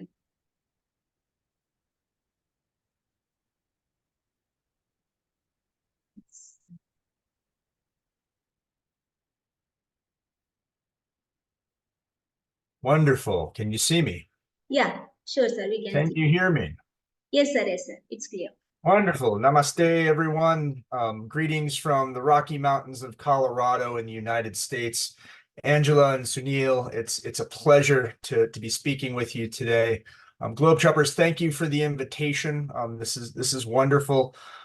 In my role and from my space, given the great words that Angela and Sunil have shared about the larger landscape with Mount Everest and the Himalayas, I want to talk a little bit more holistically and culturally about what we do with all of these things. How do we think larger about outdoor spaces? not only as natural resources, but also as economic development drivers and infrastructure. So when you look at my history, my American grandfather owned a small shop, sporting goods store in the American Midwest. So when I tell people that I really grew up within the outdoor recreation space, I mean it. My first moments in the outdoors were with my grandfather as a hunter, a fisherman, and also as a photographer. Slowly that moved into working for Outward Bound. Many of you probably know this organization as a global education institution for youth, getting youth both out into the mountains and out onto rivers around the world. It really opened my eyes to what outdoor education could be and how we can share some of the things you've heard from Sunil and Angela in a larger, holistic way to educating that next generation of users in the outdoor space. That also led me to where my father is from, in Ecuador, in South America. This is Cotopaxi, which is the first high altitude glaciated mountain I worked on as both a cook boy in my youth and also a mountain guide. And so I share this with you to help you understand that, like many of you on this call, I think there are youth around the world that are thinking about how to get into this space, what it means to them culturally, how to engage, because they see all the wonderful things that Sunil has done. They hear all the wonderful things that Angela writes about, and they want to engage in this space. And for me in my youth, it was no different. If you look at this picture, you see the tiny little climbers. And in my teens, as an 18, 19, 20-year-old youth, all I wanted to be, I told my friends, was one of the little dots in this picture. I wanted to be one of the individuals walking uphill. And for me, as a career path, it started as a porter. It started carrying loads the same way some of my other people from Ecuador, from my father's country would. And bit by bit, slowly but surely, serving an apprenticeship in this space led me to start thinking about the Himalayas, start thinking about larger mountains around the world. And through time and dedication to both the skills and also the opportunities to go higher and higher, as was stated, I started working for a company focused on guiding the 7 summits, which is the highest mountain on each of the 7 continents. Yes, you will see here there are 8 peaks and not 7, because depending on whose story you believe, there are actually 8 continental plates, not 7. So that's why you have Karsten's Pyramid in Papua New Guinea and Mount Kosciuszko in Australia. And so spending over a decade moving back and forth between these different mountains, in these different cultures, seeing how these communities think about their mountains as natural resources for jobs, for watersheds, to feed crops, to also understand how they drive tourism. And looking at all of these different pieces really led me to this fundamental understanding that when we think about mountaineering and sustainable mountaineering, you know, Sunil, you said it so wonderfully, we have to ask the question of responsibility, and where and how does that responsibility start? So for me, these questions really came to a head on Mount Everest. Despite whatever you read in the media, whatever you see and hear about this mountain, it is still the largest mountain on Earth, and it attracts, what I like to say, some of the largest personalities on Earth. And so through that, I think you hear some of these larger stories, you see some of these larger dramas playing out. Sunil, I forgot about the keyboard on the summit recently, but that's a perfect example of just how big the personalities are on this mountain. And in my journey, it was no different. Working for Adventure Consultants, which has a long and storied history on Mount Everest, going back to the 1990s, I felt a responsibility to understand, again, to ask this question of what education looks like, both in the Himalayas and in all of the wild places around the world. And, you know, depending on what culture you come from, depending on where you have received your education, both formal and informal, for me, it was talking to all the elders, people that I respected within this community, and asking some of those fundamental questions. What does it mean to be a responsible adventurer? What does it mean to understand how to educate the next generation in how to think deeply about some of these things and some of these spaces? And through all of these years and through a lot of these conversations, it's really led me to this current place, and really deeply believing that the access to the outdoors, it's a fundamental need and it's essential to our health and to our well-being. In my current role with the Trust for Public Land, this is an organization in the United States that tries to think about these things for youth all the way up to people that consider climbing Mount Everest. And I wouldn't really so much focus on this slide on what we do and how we do it, but more in the middle, the why. You know, you've heard a lot about the impacts to our climate on mountains like Everest, physical health of the communities that choose to work in these spaces, equitable access to these places. What does it mean for someone to be a cook boy all the way up to a mountain guide? There are now female guides on Everest, which is a long time coming. And then how that impacts the community at large in the center. And so if you think past just mountaineering, if you think larger than just the Himalayas, you really have to consider how people are choosing to recreate in the outdoors right now. I don't know how many of you are cyclists or adventurers, have ridden a mountain bike, ride a mountain bike or a bicycle for work, to and from work, or consider paddling on wild rivers and scenic lakes. Through some of those definitions. The reality is the definition of how we recreate is changing. And so the argument I would make is the same questions that Sunil is asking about Mount Everest, we're also asking about the trail systems in our own backyard. We're also asking about the wild places and the nature and the natural resources close to our communities that define how we engage and how we take that responsibility. You know, here in the American West, in the Rocky Mountains, there is this new sport called stand-up paddleboarding, which is literally an inflatable surfboard where you can go traveling down any river or any lake you choose. And it's not just the professionals. The same as we were discussing on Mount Everest, it's now not just the professional mountaineers. On the rivers, it's not just the professional paddlers. It is grandma, grandpa, aunts, uncles, cousins, families, all choosing to want to try to find a way to engage with the outdoor space. And so when a lot of communities think about this through the lens of sustainability and thinking about how much revenue is generated with tourism, I just want to share some interesting statistics from the United States. So in the United States, for the outdoor recreation economy, we have just crossed the threshold to being a $1 trillion economy with over 5 million American jobs and over 3% of employment just in the United States. Now think about the mountain communities around Everest, the Sherpa community, all the different tribes that use Everest to engage in their economic health and vitality for their company and their family. And when you look at this GDP and outdoor recreation compared to other economies in the United States, you know, you think that mining is such a large piece of what we do, computer and electronic products in the United States, agriculture, forestry, fishing, and hunting. In comparison to all these other industries, the outdoor recreation economy is bigger than all of them.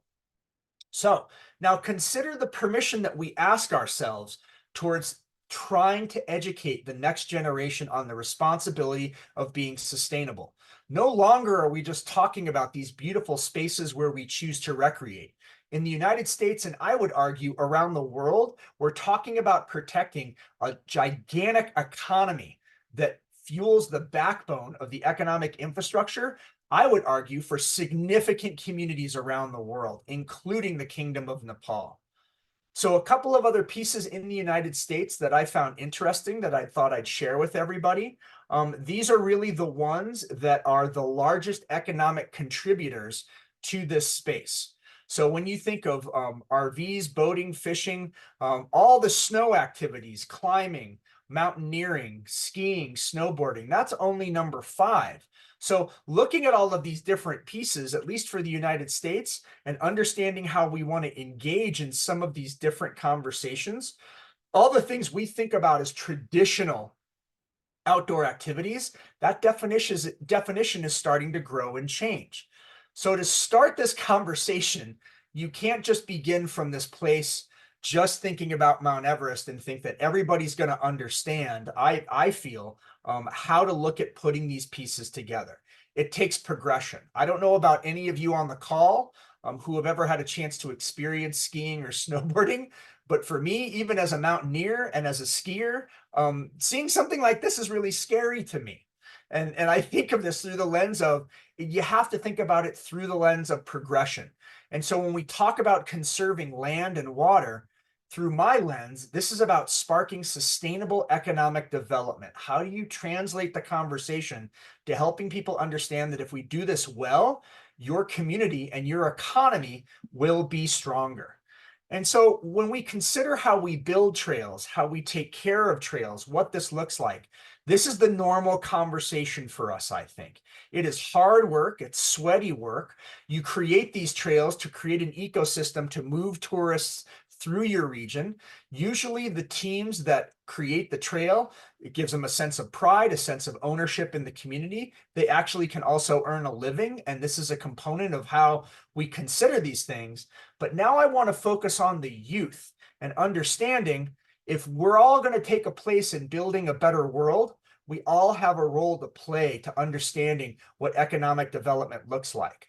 So I again will use examples from the United States. And this is a community that can be really anywhere in the United States, but understanding that this is where we ask our children to play outside in large urban cities. This is how we first engage our youth into understanding what an experience in the outdoors looks like. And if you look at the top of the screen, that's the only place where you see grass and trees. If you look at the rest of the screen, all concrete. Now imagine what that's like in the hottest months of the year. And if this is the first engagement to understanding just how special nature is, just how special spending time outside is, wouldn't it be something to consider how to create a safer, green, equitable space for children to understand the joy and the benefits of being outside? So when I think about how Sunil was inspired to point his arrow towards the Himalayas, to start a guiding and trekking company, to understand how to bring other people through these experiences, my question and my challenge to all of us is, how are we getting the youth to think about taking care of these things responsibly as well? So in the context of driving innovation, I also look at this through the lens of cultivating healthy outdoor lifestyles. So with respect to the outdoors and the outdoor industry and economy globally, I think we need to understand where we want to go with respect to an impact strategy. And for me, that encompasses 4 pieces.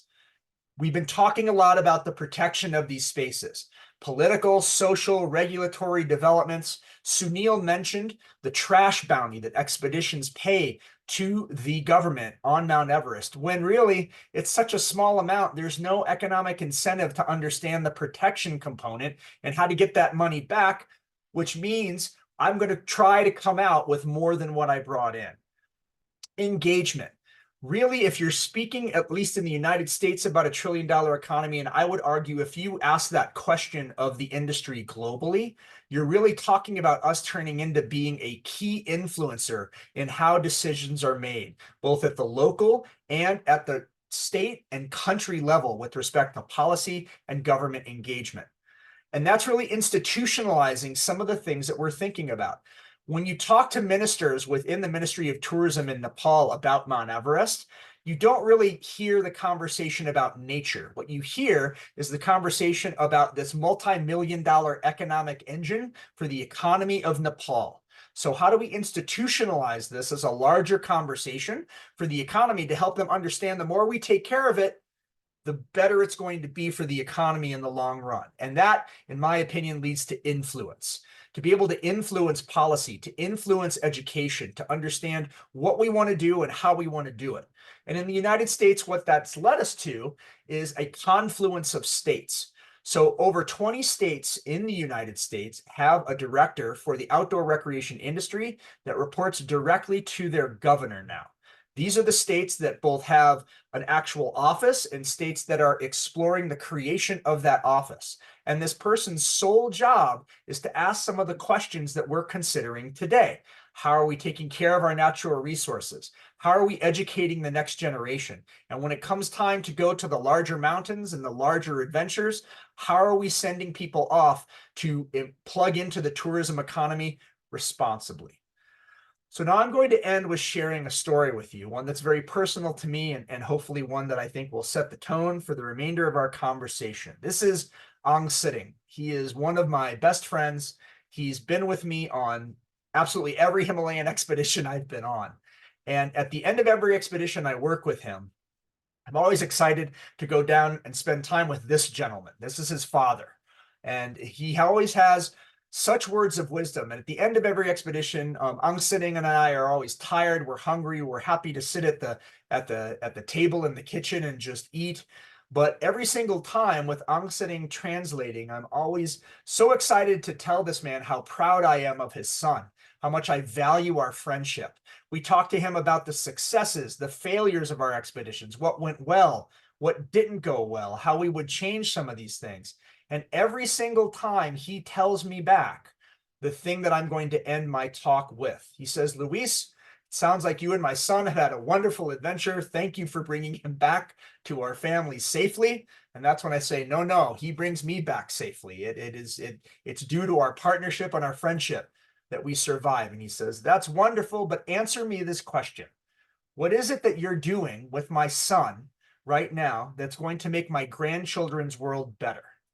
What is it that you're doing with my son that's going to make their life more extraordinary? And so I will ask all of you in your work and in your efforts, what are you doing to engage the next generation to understand some of these important questions? Thank you for your time. Thank you so much, sir. Thank you for that wonderful presentation. Yeah. So you have helped us to know how important it is, the outdoor activities for our physical and emotional well-being, and how it affects the economy of the surrounding areas, the areas in the mountains. Thank you so much. Now it's a time to shoot questions very quickly because we are running short of time. So whoever wishes to ask now can please raise your hand so that I can ask you to unmute. Please raise your hand in that chat window.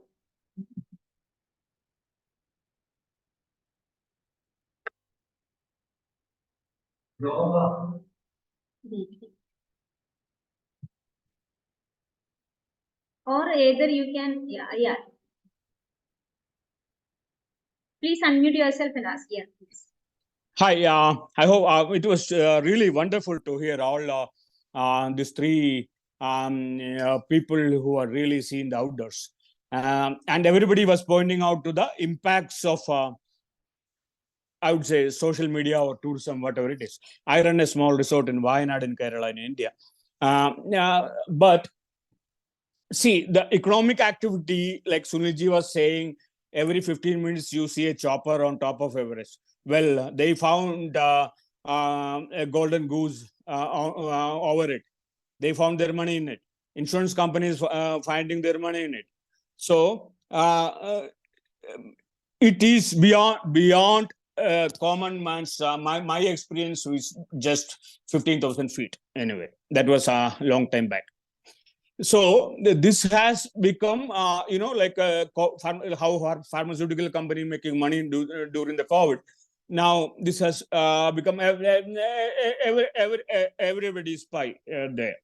Now, what an organization like Globetrekkers can do in this is probably, like you were saying in Canada, this giving awareness to where you put it in the educational curriculum in the school. You convince the local body. You convince the local government. So maybe you can give us some advice, some SOP, and maybe, for example, I told you I run a small resort. I can put it on a board, global trekkers community. This is what you must do. This is what you shouldn't do. But beyond that, I think we must get some support from people like you or some advice from people like you to convince the government to put this into the curriculum. This is how, as far as India is concerned, of course, in climbing Everest, then it's a global money. We can't do anything about it. But at least, sorry, can you make it short, because another few people are waiting on the go. Please make it short. Yeah, that's what I'm doing. So what would be your advice to convince the local government? That's it. Thank you very much.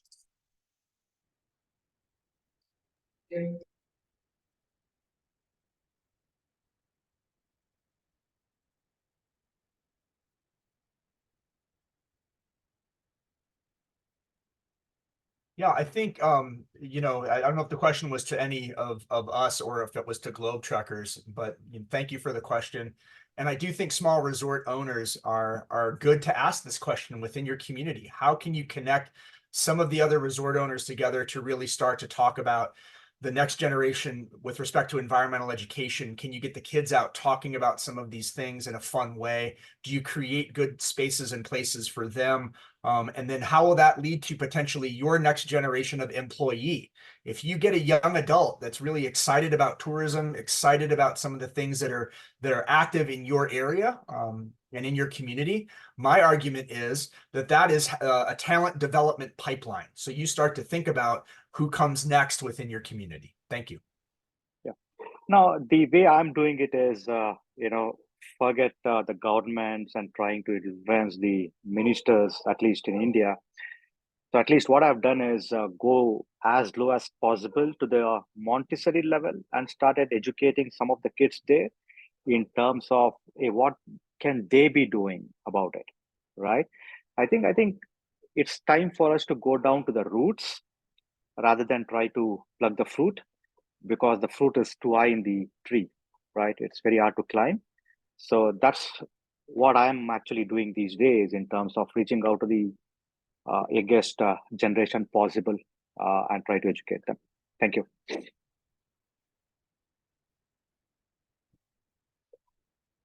Hi. Thank you for the question. I agree with my colleagues that escalation is the key. You cannot pretend to run your small resort as Everest, but if there's some little thing you can do, especially with kids, show them how to approach nature in a sustainable way. Think of activities they could do. If you find a way so they feel that they are not just visitors, but they are part of it, we're going to the roots, as Sunil said, and these are positive lessons. It's not like telling people what to do. It's like inviting them to feel part of it, feel part of nature, feel part of this future, and be in the winning team. I think that would be great. But thank you very much for trying. Yeah, thank you, team. The chat box have one question for Sunil sir. The question is, I'm a new trekker and insights you provided are at par. But being new to this, question that I have is, what is your advice on how do you maintain a healthy work life balance while incorporating trekking into our routines, please?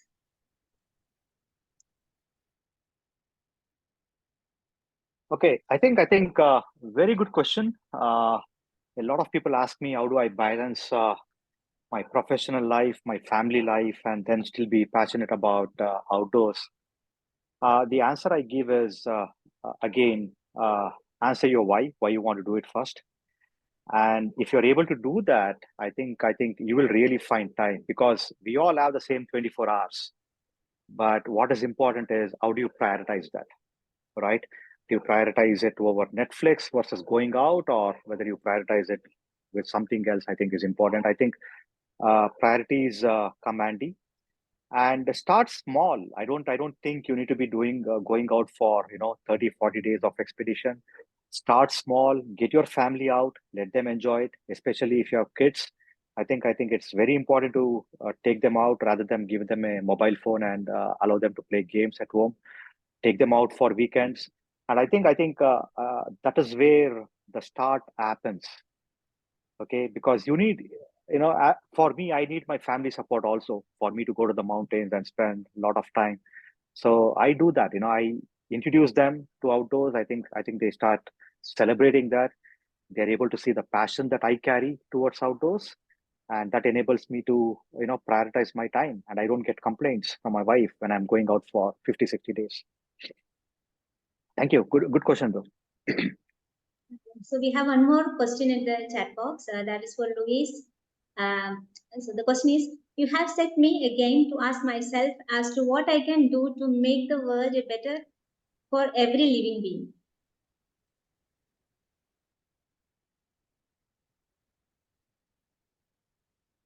Thank you so much. Yeah, I think, and I'm sure, Sunil and Angela would agree. When you adventure at this level, I think you start to feel that responsibility of how you share some of these things, and you share that responsibility of the communities that you work with, how to help ask that question. But I think the person that asked this question, it doesn't matter what you do. I think we all have to share in that responsibility, however big or small, because in my opinion, that's how things get better. And just to add on, I think we are seeing a tremendous amount of shift even in Nepal in terms of how the Sherpa community is educating their younger generation, how the villagers are educating their younger generation. I've seen a lot of amazing climbers go and settle back in US, the Sherpas, but they come back to the community every year with a simple message that making things better for everybody around the village, making things better for everybody around Namche Bazaar. So I think it has slowly started. I think the momentum has to gain some speed now, and I think it's a matter of time.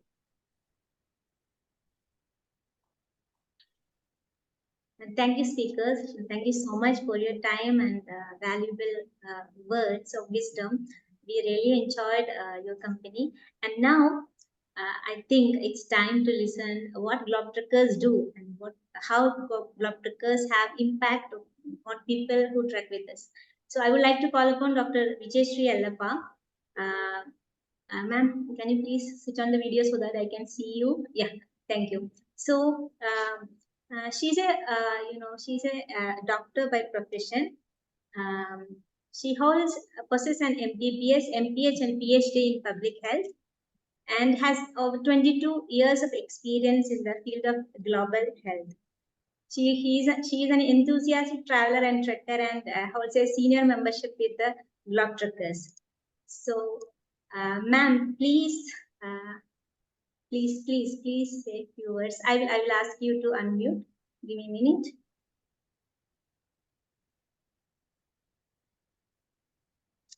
One minute, ma'am. 1 minute. Yeah, now, thank you. Okay. Thank you for the invitation to share my experience. And lovely to meet you, Angela, Louise, and Sunil. Very different perspectives. The first and foremost, I think I'll have two reflections internally, and I have two reflections from the external environment. I echo what Angela said.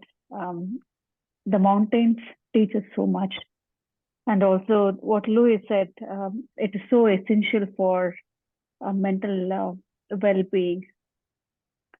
When I was trekking for the Kashmir Great Lakes in the month of August, I've been trekking, but it was mostly a weekend kind of trekking. A serious trekking was the first time when I went with the Globetrekkers. During that trial, when we were trekking, I got a lot of time to reflect, and I'm a medical doctor. And I felt in the COVID time, we saw so much of casualties, mortality. It was a deep feeling, a feeling of gratitude that we are alive today. All of us are alive today, and we are able to climb the hills, see the beauty. And I think the feeling of gratitude and contentment was so great. Secondly, the threshold, the physical threshold.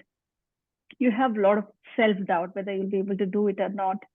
I think that's where the Globetrekker, the uniqueness of Globetrekkers was that they helped us realize what is our potential is, what is our endurance level is. I think all the credit goes to the kind of leadership or the kind of values which drive the Globetrekkers. The team lead always kept saying that we are a family. We were there, we were together for 8-9 days, and we used to have a debriefing session at the end of the day. It used to be quite an emotional kind of thing. It's a rough terrain, and one thing they kept saying, leave no one behind. Sometimes it sounds so rhetoric, but I saw Globetrekkers really doing it. My knees were not that strong, so I was the one who used to be at the end. So I used to see my fellow travelers and my colleagues and friends, cheering me up. I think this kind of companionship, this kind of being together, I think that was something very unique to the Globetrekkers. Sunil, I agree completely with you on we really need to talk to the children and start explaining how beautiful these mountains are. I think it is also equally important that we also reach out to the people above 50, because that's the time. Again, coming from the perspective of a medical doctor, you're biologically your body gets weaker, and then you have self-doubt whether you'll be able to do it or not. So the uniqueness of, again, the Globetrekker is something they were able to cater to different age groups. And I think the lot of credit goes to, again, the leadership kind of bringing the senior citizens together, and we were able to complete it. And the last statement that with that, I'll just stop here. As I said, I was the last to complete the trek, and I had my friends waiting for me at the finish line, and they said, "Doctor, we wanted to finish together." So we were they waited for like 3 hours, and all of us, we finished the trekking together. It's great. It's great to be in the mountains, and I've just realized how it actually heals an individual. And it makes you more tolerant, more humble, more grounded. This is what I learned spending 8-9 days in the mountains. Thank you so much for the opportunity to share my experience. Over to you, Manjusha. Thank you, ma'am. Thank you so much for your kind words. Yeah. Now it's a time to just summarize this whole evening. For that, I would like to call upon Devanji, our dearest Devan Verma. Devanji, can you please switch on your video so that I can spotlight you?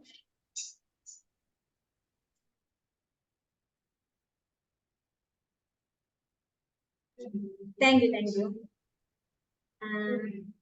Yeah. So here he is. He's a retired technocrat from esteemed Tata Group, and he is well known for his involvement in the numerous environmental conservation activities and documentaries. With a strong background in research and conservation, he serves as a mentor for the Indian Women Network of CII. Additionally, he holds the position of a corporate advisor and is certified independent director. Furthermore, he has ventured into the hospitality industry with his renowned homestay in Kerala. And for us, you are the mentor. Thank you, Devanji, for joining us. Please, over to you. Please unmute yourself and. Am I audible? Yes, sir. Yes, sir. So fantastic session, and thank you all the thought leaders and the organizers who organized this grand session of GT, and the key speakers here today, Angela, Sam, Sunil, and Louis, for sharing your grand associations with the mountains. Truly, it was a very good session with packed with wisdom and a lot of insights. And now coming back to last year's, the one that ended yesterday, the IMD's IMD's the Mountain Day that particular year. The theme was Women Move Mountains, and we had a session last year around the same time, and maybe triggered by that, I think we had many women who took that particular message close to their hearts, and GT facilitated, as Dr. Vijay was telling or explaining, that that helped them to go out and touch the mountains. So that is a wonderful thing that the GT Globetrekkers has been doing, and on now on the a short thing on the Indian women, I must highlight that the emergence of a new breed of Indian women here in the last, say, couple of decades, which I see, which I think is a very important element of a balanced, very, very nice, rich, healthy nation. So they are very self-confident, self-reliant, adventurous, and that this transformation is amazing in every walk of life, which we see, because I've been living for many years in the country, but then I mean that apart, like organizations like Globetrekkers, when they facilitate the aspiring women to go out than from the comforts of their home, or the typical excuses of finding a reason not to venture out, leaving every fun to boys. But then this is a major transformation which has happened in the country, and thanks Globetrekkers for being one of the grand facilitators for this particular thing. Now, as we were telling about the women move mountains of the last the theme of IMD, it does not end with yesterday. It was a thought. Maybe actually we celebrated this particular theme for about 1 year, and now what I see as the new theme, which starts from today, which is called Restoring Mountain Ecosystems, as a natural extension of that particular thing of the last year. Why? Because when you go outdoors, especially mountain regions, on a trek or a hike, or just a kind of an outdoor experience, immersive, anything, maybe a swimming or a fishing or any usual things. What happens is that beyond you especially when you go to the mountainous regions, you actually get to see a lot of communities beyond the adventure, the spirit of maybe the trekking or some kind of an achievements or scaling a height, but and the scenery and immersive experience of the nature. But then we also get to see a lot of communities in urban areas, small hamlets. So when you actually observe, because in the next years to come, or maybe the next trips or outdoor experiences, what you should do is that start observing a lot and listening, and it actually is a good experience to understand how people live there. And if you are able to contribute some thoughts, some efforts, or some, because every trek or every outdoor activity from an urban crowd actually to a remote locations will actually add a lot of value to this small community, economically, socially, and environmentally to some extent, to the extent possible. So what we should do is that we keep addressing keep all your sensories open during the treks beyond the taking photographs and achieving whatever the scale summits and all that beyond the scaling heights and the earlier speaker like Luis Gassa, there are multiple options where you can actually immerse in nature and stay connected with the nature, especially Earth. So my one thing which I actually was noting down and like in Louis one emblem of an outfit which he has saying outbound. I love that particular motto, which says that to serve, to strive, and not to yield. Amazing it is. So if you have, when you go out, all of you go out, and when your focus is on these three things, I'm sure that the earth will thrive. I'm just adding a small word to that particular thing that to thrive the earth. So we are coming back to the current year's IMD's focus area of restoring mountain ecosystems. Everything is connected economically, socially, environmentally. So wherever possible, try to contribute, try to observe whatever is possible by you. You should do it. At least like Angela and all are telling, because she has been not a hiker per se, which I could understand, but then they have been actually observing a lot and maybe raising hands wherever safeties were required or maybe wherever multiple things had to be corrected. So they kind of whistleblowers, or if I may call that kind of a thing. So multiple people, and then it was amazing that Globetrekkers could actually pull in such right people with the right balance, with the different perspectives to address us tonight in India. It was such a beautiful thing. So boys and girls, men and women of GT, keep going outdoors and trek high scale heights or whatever, and wishing everyone all the best. Thank you so much. Thank you, Devanji. Thank you so much for joining with us. Now I would like to call Dr. Sam. Would you like to add anything to this evening?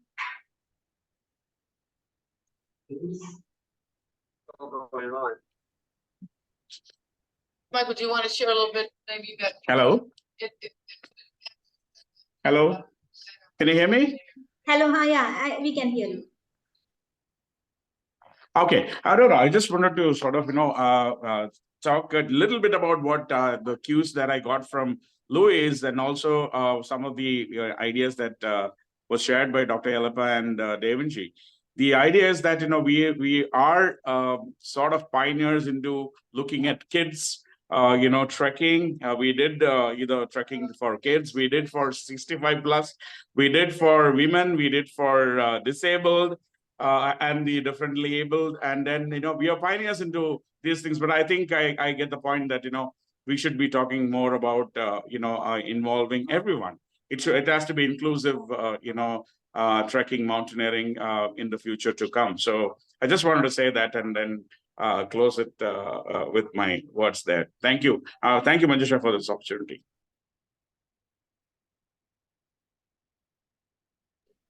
Thank you, Dr. Sam. Thank you so much. So now we are ending our session, and our one of our pillars of strength, like the one who is in the core team, is giving the vote of thanks. So I would like to call upon CP sir for giving the vote of thanks. He is currently holding the position of the additional director in local self-governance to the government of Kerala, where he contributes his expertise in project designs and its implementation. So over to you, CP sir. Please.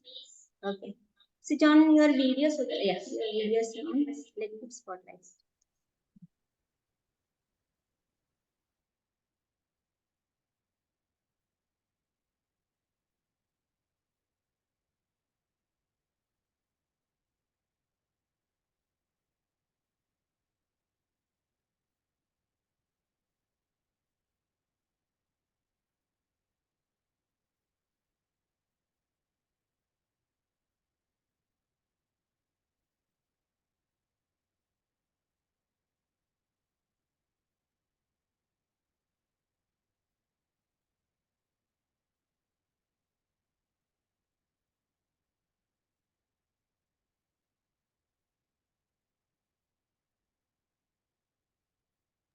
Is it audible, Gabriel? Wait a minute.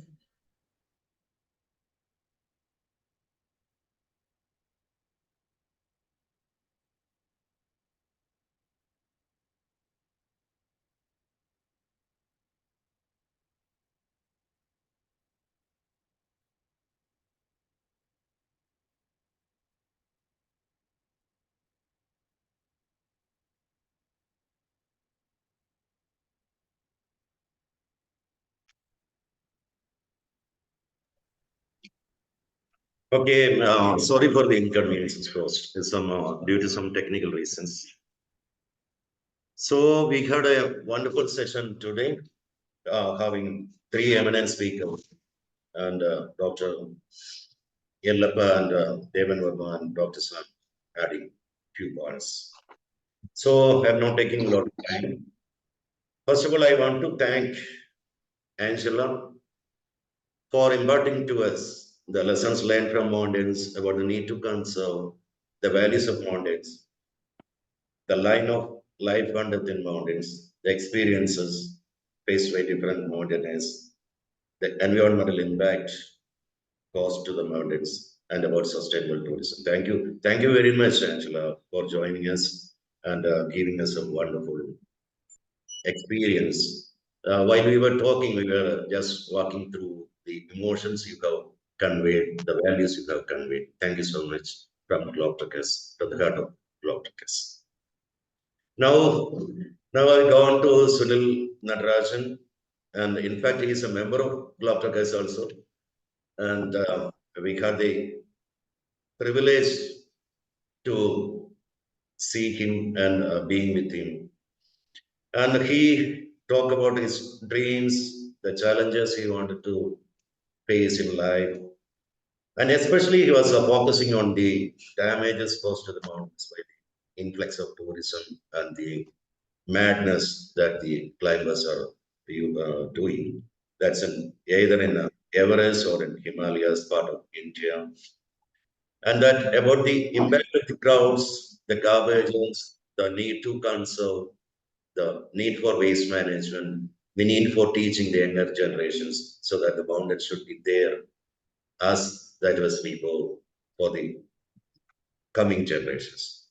So thank you, sir, from the heart of myself and for on behalf of Globetrekkers, we thank you for your inspirational and motivational talks. And you are imparting to us the small steps we have to take in our surroundings and whatever we can do for the coming generation. Thank you so much, sir. And then I go on to Louis from United States. And it was really wonderful to experience from him how he grown up, how he grown up with the advices of his grandparents, how he learned outdoor activities, how he groomed, and how he made his career in mountaineering and expedition. And about responsible adventurism, how to impart this to the new generation. That was his focus, I see. What should we have to do to make the younger generation, to our surroundings, to the new people, the need for conservation. Thank you, Luis, from Globetrekkers, from all of us here. Thank you very much. Then Dr. Yellappa, she was with us for KGL, and she conveyed her experience with the GT's care, GT's togetherness, GT's family feeling, the values of GT, what GT's adhere to. Thank you, Dr. Yellappa, for your nice words. And about Devanji, he was being with us from the inception of GT. So he was a conservationist, and always his ideas were advices and ideas were very much valued to GT. Thank you, Devanji, for your wonderful remarks. And now I wish to thank Dr. Sam, our president, who has been here and who has always been our motivation and our leader, our forefront of GT. Thank you, Dr. Sam, president of GT, for always for rendering us, leading us. Thank you. And lastly, I want to thank Manjusha for beautifully co-chairing and moderating this session. And all rest of the core team, Shaji, Samad, Sunil are also here. Some are in online, and our Vipina, our chief staff, Vipina is also here. She had done a great job in organizing this event. And our team for this, selected for this mountaineering day, Susmita and all, and Shine and Binomitran and all the people. Maybe I will miss out some words also, miss out some names also. But all of the people who have contributed to this, thank you on behalf of Globetrekkers. And lastly, for all the participants who have been with us for this time, from 7:30 to it is almost 9:30 now. So thank you all for your presence here and your valuable suggestions and contributions to this event. So what I have to say, good morning to Louis and good day to Angela and good night to all the people from India. So there are people from UAE, Dubai, then I have to say good afternoon to them also. So thank you all. Thank you.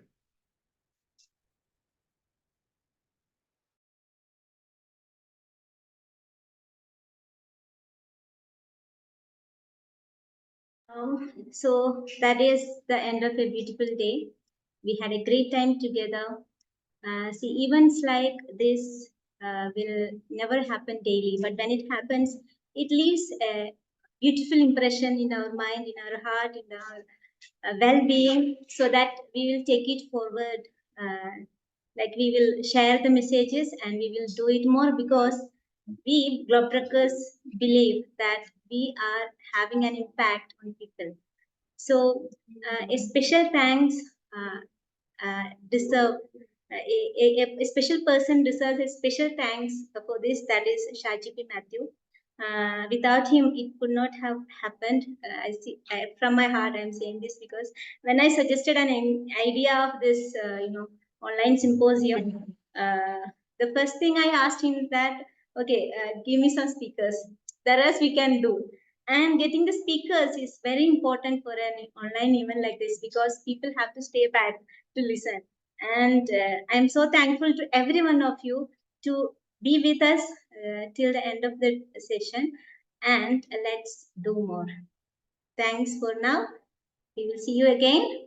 And yeah, let me unmute everyone now, because yeah, if somebody has to say anything, you can unmute and say. From my side, from Globetrekkers, thank you so much. Thank you for making it a very beautiful evening. Thank you. Good night. Thank you so much.